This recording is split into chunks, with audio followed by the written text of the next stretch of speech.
Chers amis, nous voici parvenus au terme de notre parcours de Carême. Dimanche dernier, nous sommes entrés dans la grande semaine sainte qui nous fait célébrer le Christ offrant sa vie, mort et ressuscité pour nous. C'est le cœur de la foi. D'où d'ailleurs la citation biblique de cette semaine. Dieu a tellement aimé le monde qu'il a donné son Fils unique afin que quiconque croit en lui ne se perde pas, mais obtienne la vie éternelle. Tu trouves cela dans l'évangile de Saint Jean au chapitre 3. Je voudrais me limiter seulement à deux grands points pour commenter ce passage de l'évangile. D'abord, Dieu a tellement aimé le monde qu'il a donné son Fils. Je ne suis pas sûr que ce soit l'exacte image que nous ayons toujours de Dieu. N'as-tu jamais été traversé par cette idée si répandue que Dieu juge et même parfois condamne parce qu'il nous regarderait de haut?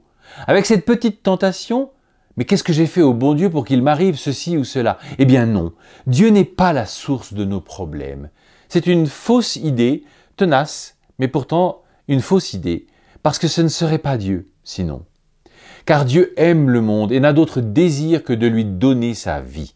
Et je crois que nous pouvons le comprendre, car c'est en aimant que l'on aide le plus les autres à grandir.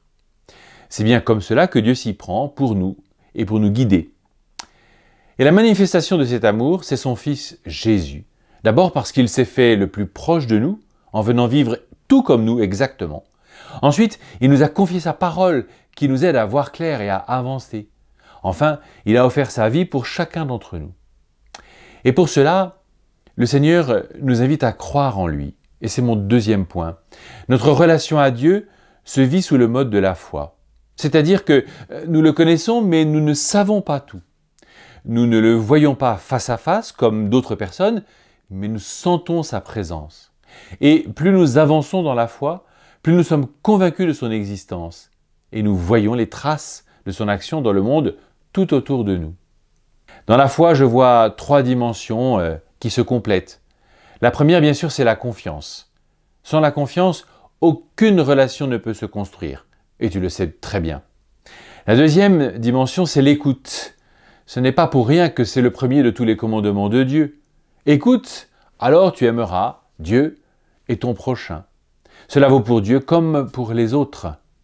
Et enfin, la troisième dimension, c'est le témoignage. Ce qui fait grandir la foi, c'est de la partager ensemble, de la vivre ensemble. As-tu déjà pensé à ce que tu pourrais dire de ta foi en Dieu? C'est une bonne question à laquelle je t'invite à réfléchir alors que nous allons célébrer la belle fête de Pâques, le cœur de notre foi. Si tu le souhaites, nous pouvons prolonger la discussion. N'hésite pas à me contacter sur Instagram à cette adresse.